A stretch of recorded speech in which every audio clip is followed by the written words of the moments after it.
So, 1999, I graduated high school and I moved from my mom's house in the Hudson Valley region of New York to the Upper West Side in Manhattan to study musical theater, of course. And my first taste of city life was when my mom's sedan pulled up to the curb in my new home, and I encountered my very first 16-foot tall inflatable Union Rat. Yeah. The tenement building that I was going to be living in, the Stratford Arms, had been acquired by the conservatory that I had moved to Manhattan to attend and was undergoing some controversial renovations. So as I sort of ducked past the picket line in my skater jeans, clutching a doomed houseplant to my chest, nobody called me a scab, but I couldn't help but sort of take the whole thing personally. When I lived in the Hudson Valley, no matter where I went, I just felt like, no matter how remote a chance there was a chance that I would feel welcome. But in a city where you can't chuck a rock without hitting a Broadway hopeful, the welcome mat for last year's drama club president is worn all the way through. In its place, I was greeted by a towering, sneering, hissing rodent that bore gnarly yellow claws and a grudge. And that was just the beginning. Even my dorm room was disputed territory with a native community of cockroaches that comprised a fearless insurgency that warred against an occupying force, me, that truly had no knowledge of its culture and no contingency plan. The rat and the roaches had staked their claim first, and the pest was me. One day I was in my dorm room grooming myself. The toilets and the showers at the Stratford were communal, but for $750 a month, the free market provided me with a sink and a mirror, which I used to style my dyed blue locks and apply glitter to my cheek and smear my pillowy lips with watermelon gloss. I was 18 and skinny, what do you want?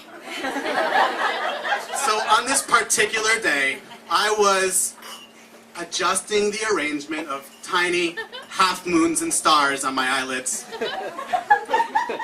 when a monster cockroach emerged, Godzilla-like, from behind the bottle of contact lens solution.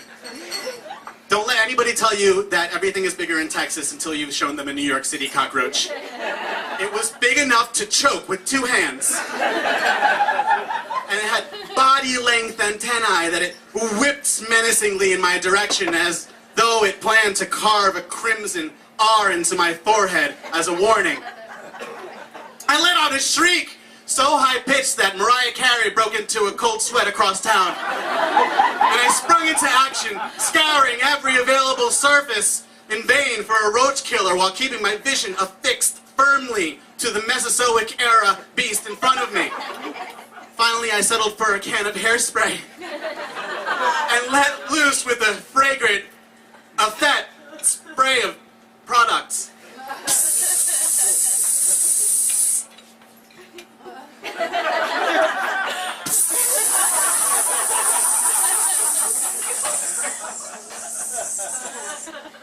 Having emptied the contents of the can, I succeeded in annoying the roach.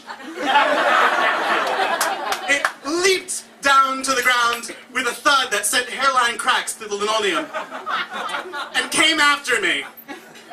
I put to use some of the football skills I had absorbed in high school by injection. And I faked left. And I faked right. And I opened the door and I faked into the hallway. And then when a roach went after me, I jumped back in the room and closed the door and locked it for good measure.